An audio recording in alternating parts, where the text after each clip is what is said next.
Tenemos ya varios años en cadenita, en serie, en donde matan a más periodistas en México, pero a bastantes más que en cualquier otro país del mundo, aunque tenga una guerra o un conflicto armado militar abierto. En México, pues tú puedes matar periodistas y salirte con la tuya. O sea, la gente que mata periodistas o que quiere agredirlos sabe que no le va a pasar nada porque pues finalmente las autoridades encargadas no se encargan.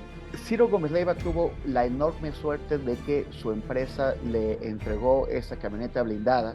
Claro. Tuvo la enorme suerte de que el blindaje resistiera, de que los que atacantes no emplearan armas de mayor poder o que no lo que quisieran, por ejemplo, agarrar bajándose de la camioneta o en algún momento en donde él fuera más vulnerable. Pero la mayor parte de los periodistas asesinados o agredidos no tienen el privilegio de ser mencionados por las autoridades. Ya no mencionados en la mañanera o en alguna conferencia de prensa, sino simplemente que se les haga caso. Gómez Leiva recibió de inmediato la atención de la policía, que es a la que él tiene derecho, y eso está muy bien. Fue también atendido debidamente, como él lo comentó en el Ministerio Público, dijo que había sido gran atención, como es su derecho, y está muy bien. Van a investigar esto y le dieron de inmediato protección, con lo cual también el gobierno cumple con su deber. Pero queremos ver el tratamiento que le dieron, que le están dando a Gómez Leiva, en general en todos los casos de agresiones contra periodistas, de periodistas que están en riesgo, de familias que están expuestas. El hecho de que el año pasado la periodista de Milenio, Azucena Uresti, haya tenido una amenaza pública directa y muy grave, y que ahora hayan atentado a balazos contra Ciro Gómez Leiva, nos habla de que se sigue deteriorando la situación de la libertad de expresión en México.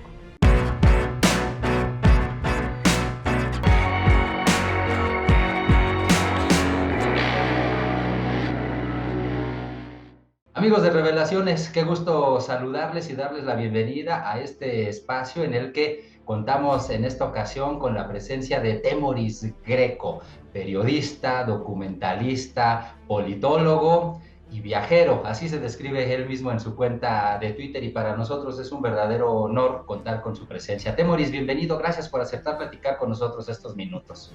Carlos, pues muchas gracias por la invitación. Al contrario, gracias a ti por aceptarla y no podemos evitar hablar pues de este atentado que sufrió el periodista Ciro Gómez Leiva, que por fortuna pues hasta ahorita podríamos decir ha quedado en el susto. El mismo periodista en su espacio de la mañana abrió su noticiario diciendo pues que habían intentado asesinarlo.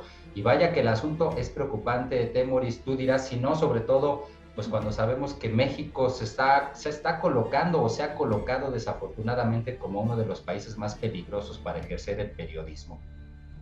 Así es, Carlos. Desde el año 2010, México no ha salido de la lista de los 5 países del mundo donde más periodistas se han matado.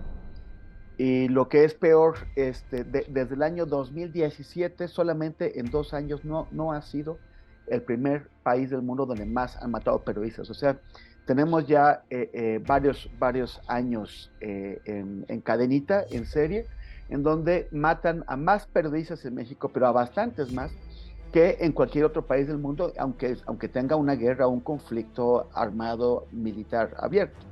Por ejemplo, este año, que están en este mes es cuando los organismos internacionales que defienden la libertad de expresión publican sus estadísticas anuales. Y por ejemplo, ya Reporteros Sin Fronteras ya identifica a México como el país donde más periodistas mataron este año, por encima de Ucrania y por encima de otros que suelen estar. O sea, Ucrania entró este año a la lista por la guerra, pero otros que son acompañantes tradicionales de México, como Siria o Afganistán, pues también otra vez México, digamos, se ganó la Copa Mundial de Asesinatos de Periodistas. lamentable que tengamos que hablar de este asunto y de esa manera, sobre todo porque nos encontramos nosotros en un país en el que se supone no hay un conflicto bélico, y es por eso que todavía llama mucho más la atención que sea un país tan peligroso para los periodistas. Evidentemente hemos leído parte de lo que has escrito en torno a este asunto, y tú subrayas en uno de tus mensajes que escribes en la red social de Twitter que no solamente los ejecutores materiales en México, como la masacre que ocurrió en la colonia Narvarte, y dices, nunca van contra los que decidieron, ordenaron y pagaron el crimen. Por eso mencionas que sí, es muy grave el ataque a Ciro Gómez Leiva, pero debe ser investigado, sus autores detenidos y enjuiciados, y ahí es donde mencionas no solo los ejecutores materiales. Eso es lo que vemos en realidad en este país cuando escuchamos a las autoridades dar informes sobre resultados después de atentados contra periodistas, ¿no? Casi siempre nos enteramos que detienen autores materiales, pero no conocemos ni las motivaciones ni a los autores intelectuales, Temoris. Sí, mira, existe una fiscalía especializada que es parte de la Fiscalía General de la República, una fiscalía especializada cuyo titular, Ricardo Sánchez Gómez, fue nombrado en tiempos de Peña Nieto, cuando todavía era Procuraduría, y Alejandro Gertz Manero, cuando entró, lo mantuvo en esa posición. Esa fiscalía tiene pues renombre mundial por ser la fiscalía del fracaso, por ser la fiscalía que tiene porcentajes de éxito en los casos que lleva de menos de 1%. O sea, menos de uno de cada 100 casos que toma esa fiscalía termina con una condena por parte del juez. Y esto significa que en México pues tú puedes matar periodistas y salirte con la tuya. O sea, la gente que mata periodistas o que quiere agredirlos sabe que no le va a pasar nada porque pues finalmente las autoridades encargadas no se encargan, lo cual es una vergüenza. En el caso específico de Narvarte, de la masacre de la Narvarte, pues es lo que tú decías. Han detenido a 3 presuntos responsables de este caso. Pero en un documental que está ahora mismo, que acaba de salir el día 8 de diciembre, que está en Netflix, que se llama A Plena Luz, es un muy buen trabajo. Ellos revisaron toda la investigación, pidieron documentos y se dieron cuenta de que la Procuraduría, porque este caso es de 2015, entonces todavía estuvo con la Procuraduría cuando estaba Miguel Ángel Mancera como jefe de la Ciudad de México. Y ellos se dedicaron básicamente a desvanecer pistas.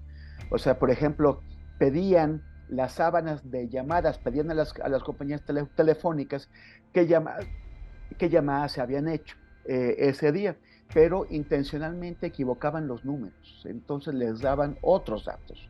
Y esos datos las compañías telefónicas tienen un periodo durante el cual los mantienen. Entonces ya a 7 años del caso, pues ya es imposible que se recupere esa información. Pero también, por ejemplo, ocultaron que así como en el caso de Ciro Gómez Leiva había 2 vehículos involucrados, una camioneta y una moto, también los hubo en el caso Narvarte y la Procuraduría lo escondió. Se quieren centrar toda la atención en estos 3 autores materiales, cuando en realidad hubo más que participaron, y sobre todo no quieren a las familias, cuando metieron a esas 3 personas a la cárcel y dijeron, bueno, queremos saber por qué los mataron, y además también queremos saber quién, sobre todo, qué es lo más importante, quién es el autor intelectual, quién quiso que los mataran, quién dio la orden, quién lo pagó.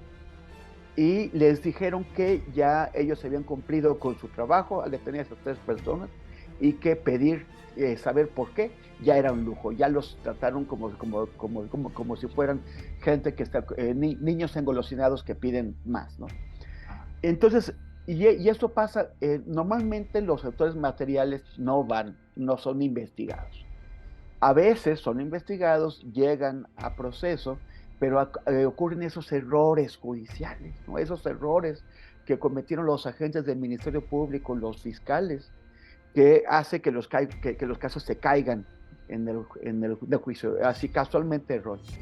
Y luego está esto, que nunca se va sobre el autor intelectual, que es el más importante. El autor material no habría cometido el crimen si no hubiera recibido una orden y un dinero por parte de alguien que siempre queda escondido, siempre queda oculto. Sí, definitivamente. Eso de alguna o de otra manera lo que hace es que nunca lleguemos a la verdad, que nunca conozcamos el por qué alguien, cuáles fueron sus motivaciones para ordenar que se asesinara a otra persona. Y eso entiendo, pues es una deuda que tienen las autoridades para con la sociedad en general y prácticamente en todos los casos que se investigan.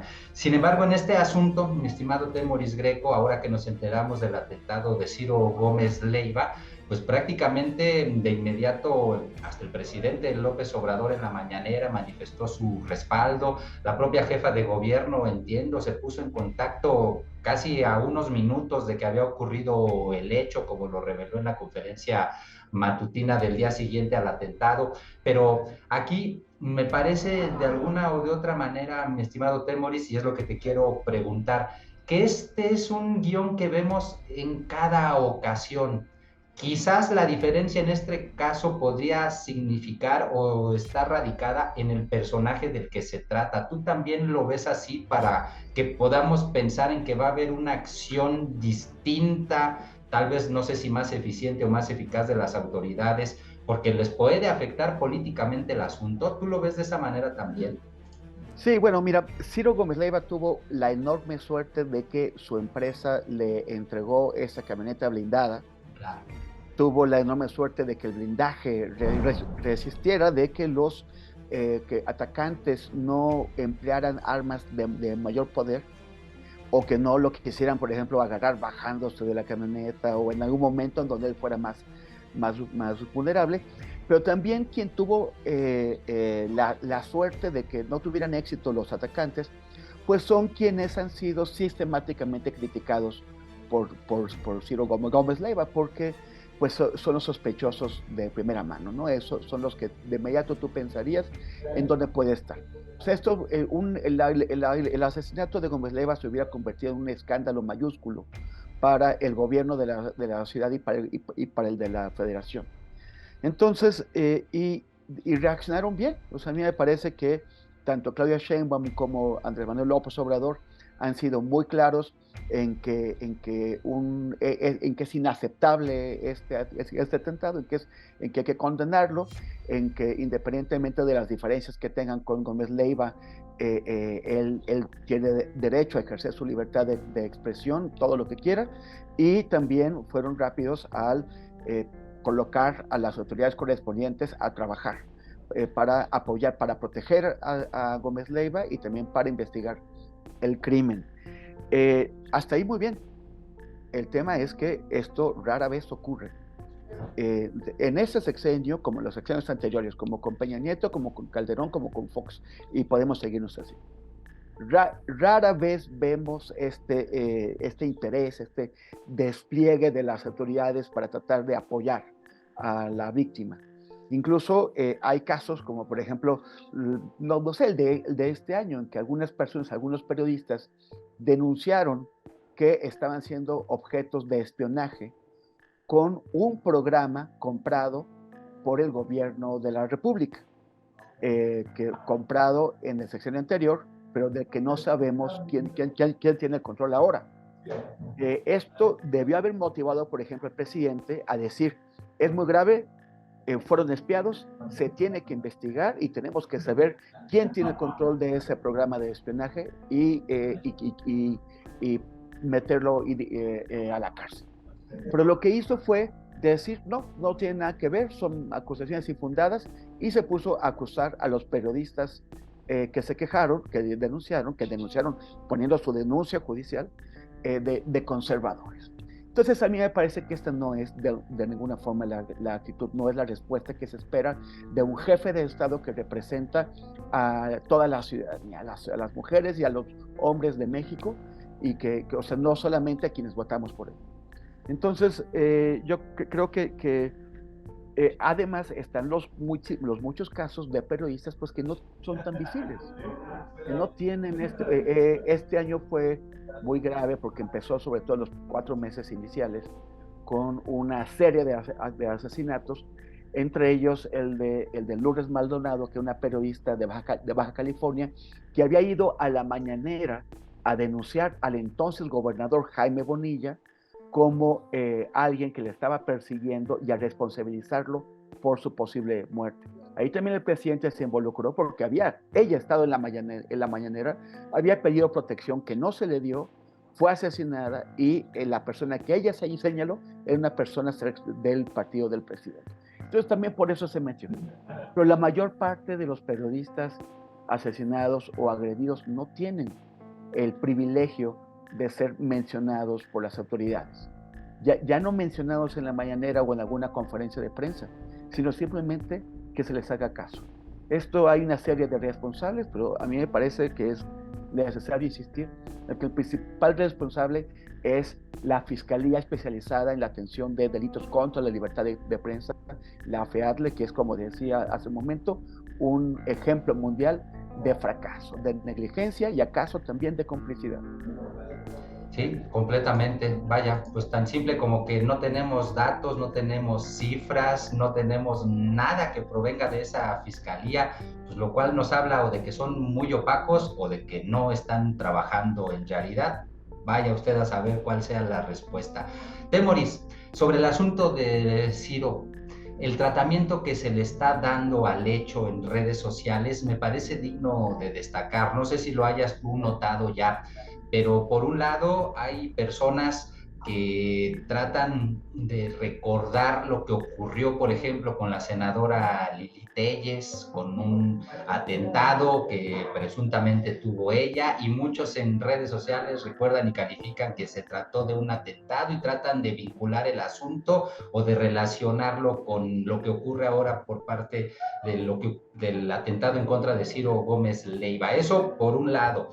Pero por el otro también hay otras personas, es decir, lo que hemos visto en prácticamente todos los escenarios, la polarización de opiniones, la división de opiniones, dependiendo del lado en el que te ubiques del espectro político. Si eres simpatizante de la 4T, pues tratando de lavar las manos y la cara al oficialismo. Y si eres opositor, pues tratando de embarrarlo hasta lo que más se pueda.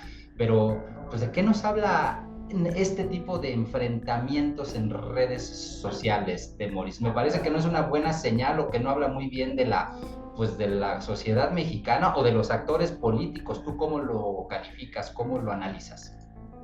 Mira, en el pasado hemos hecho, yo y muchos otros colegas, cuestionamientos muy serios al trabajo de Ciro Gómez Leiva, a su seriedad profesional, a la forma en que toma sus decisiones. Pero ese es un asunto muy serio, un atentado como ese es un asunto muy, muy serio. Si efectivamente llega a haber algún indicio de lo que dicen, o sea, que fue un atentado, pues esto debería ser encontrado por la policía, por los investigadores. El que haya personas que sin tener el menor elemento, sin saber absolutamente nada de lo que pasó, relativicen, banalicen, minimicen algo que pudo haberle costado la vida a un ser humano, a mí me parece que no habla para nada de lo que ocurrió anoche, y sí mucho de la calidad ética de las personas que están diciendo esto, de la falta de ética. Si llega a haber algún elemento, pues ya se discutirá. Pero en este momento nadie sabe nada, solamente quienes están directamente investigando y el propio Ciro, que estaba adentro de la camioneta que recibió los balazos. Entonces, yo creo que no es algo con lo que se pueda jugar. Me parece que es deshonesto que lo intenten utilizar como parte de este juego político, de las batallas de redes, y las personas que lo están haciendo, pues no deberían quejarse si algún día, por desgracia, son víctimas de algún ataque y una persona con la misma calidad ética y moral que están demostrando dice que fue un montaje, que fue una broma, que fue un engaño. Entonces, pues sentirán lo que debe estar pensando Gómez Leiva en este momento al recibir esos ataques. Definitivamente. Se vale, Temori, que se pregunte, como lo leímos en la rayuela de la jornada, se vale que se pregunte a quién le conviene esto. ¿Es momento de hacer ese tipo de preguntas? Sí, pero la jornada hace ese tipo de cosas, ¿no? La jornada en secciones anteriores fue aliada del movimiento que busca justicia y verdad para los periodistas, para impedir que se les siga matando, pero en este sexenio se ha sumado a la relativización de la violencia contra los periodistas. Se ha sumado los ataques contra artículo 19, se ha sumado a ignorar, a no publicar fotos o a minimizar lo que ocurre en distintos asesinatos de periodistas, incluso cuando nosotros, todo el gremio periodístico, seguimos unidos en exigir justicia en el caso de 2 asesinatos de periodistas de la jornada de Miroslava Brecht y de Javier Valdés. Ellos están jugando, me parece que están faltando no solamente a su deber profesional y ético, sino a su deber gremial.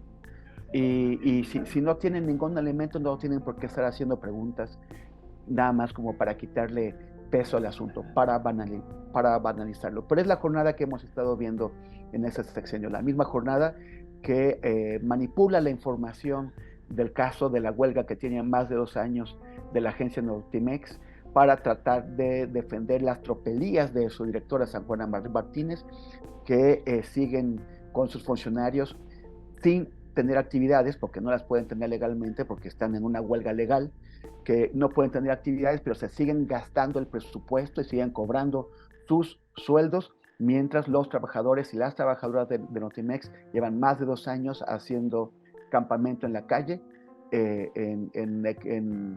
exigiendo el cumplimiento de sus demandas. De acuerdo, Temoris. ¿Qué seguirá en este asunto? Me parece muy importante puntualizar algo que leí que escribiste. El hecho de que las autoridades tendrían que dar el tratamiento a todos los casos parejos por igual. No sé si se trata de una personalidad muy importante de la televisión o una personalidad muy importante de la radio. Esto lo que cuando se da un tratamiento especial por ese tipo de circunstancias, pues lo que hace es invisibilizar a los otros o tratar de demostrarnos que todavía existen ciudadanos de primera, de segunda, de tercera clase. La exigencia, entiendo, porque así te lo he leído, tendría que ser siempre y para todos los casos, pero ¿qué nos falta para que lleguemos a eso? ¿Sí estaremos en el camino correcto con este gobierno? No, mira, Gómez Leiva recibió de inmediato la atención de la policía, que es a la que él tiene derecho, y eso está muy bien. Fue también atendido debidamente, como él lo comentó en el Ministerio Público, dijo que había sido gran atención, como es su derecho, y está muy bien.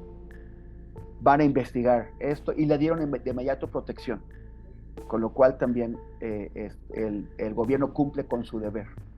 Pero queremos ver el tratamiento que le están dando a Gómez Leiva, en general en todos los casos de agresiones contra periodistas, de periodistas que están en riesgo, de familias que están expuestas tras el asesinato de sus padres o esposos o hijos periodistas. Y en general, de la ciudadanía. No tienes que ser periodista para tener un trato especial.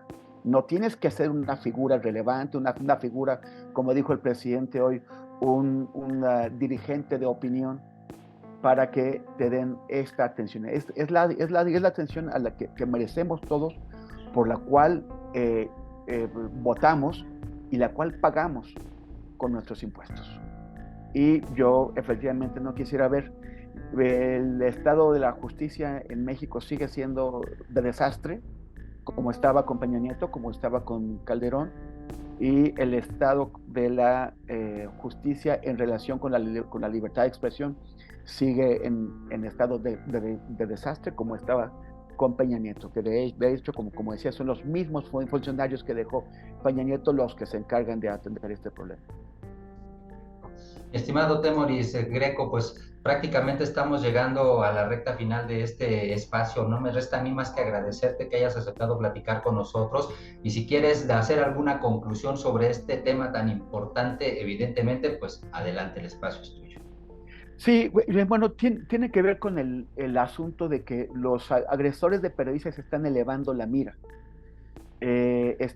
Normalmente en Ciudad de México, solamente, o sea, en este siglo, solamente se había producido un asesinato de un periodista, o se ha producido, que es el de Rubén Espinosa, con la masacre de la Narvarte, y todo indica que tiene que ver con la persecución que traía el gobierno de Javier Duarte contra periodistas en Veracruz, y el largo brazo de la violencia de Veracruz había llegado hasta Ciudad de México. Pero normalmente en esta capital no se mata periodistas, y sobre todo no se agrede a figuras de renombre con alta visibilidad. El hecho de que el año pasado la periodista de Milenio, Azucena Uresti, haya tenido una amenaza pública directa y muy grave, y que ahora hayan atentado a balazos contra Ciro Gómez Leiva, nos habla de que se sigue deteriorando la situación de la libertad de expresión en México. No está cambiando, no está mejorando por ninguna. No se han cumplido las expectativas que teníamos, quienes pensábamos que la libertad de expresión iba a estar en mejores condiciones en ese sexenio. Es cierto que el gobierno no pide despidos de periodistas, es cierto que el gobierno no llama a directores para regañarlos por las notas que se publicaron y para exigirles un cambio en su línea, pero sí es cierto que el gobierno federal sigue utilizando el presupuesto público con nuestros impuestos para publicidad oficial, para premiar a aquellos medios de comunicación que tienen una línea favorable. Yo creo que un caso clarísimo de esto es el periódico La Jornada, que es un periódico que tiene muy pocas impresiones, cuyo sitio web no está entre los más leídos, que tiene mucho menos alcance que lo que tienen, por ejemplo, las 4 cadenas nacionales que tiene Televisa, o las que tiene Televisión Azteca, pero que tiene a la que le dan tanto presupuesto para publicidad como esas cadenas de televisión. En la reforma electoral, en el plan B, se abordó el tema de la publicidad oficial, pero no se legisló en el sentido de garantizar transparencia, de garantizar que no se permite esta concentración de presupuesto en algunos medios privilegiados, que es que en garantizar que no se utilice para premiar o para castigar, sino para asegurarse de que los objetivos del gobierno en comunicación social se cumplan y se cumplan bien. Entonces, en general tenemos un deterioro de la libertad de expresión, que se expresa, como decía, en más asesinatos de periodistas, y también en que se están elevando la mira hasta atacar a periodistas que tienen una alta visibilidad en la capital de la República. Temoris Greco, periodista, documentalista, politólogo, muchas gracias de verdad por haber aceptado platicar con nosotros estos minutos para la audiencia de La Octava aquí en Revelaciones. Muchísimas gracias, Carlos, te envío un abrazo, y al público de La Octava. Muchísimas gracias, otro de regreso con afecto. Gracias a usted, amigo de La Octava, por habernos acompañado. Nos vemos en la próxima con otro tema interesante. Hasta la próxima, entonces.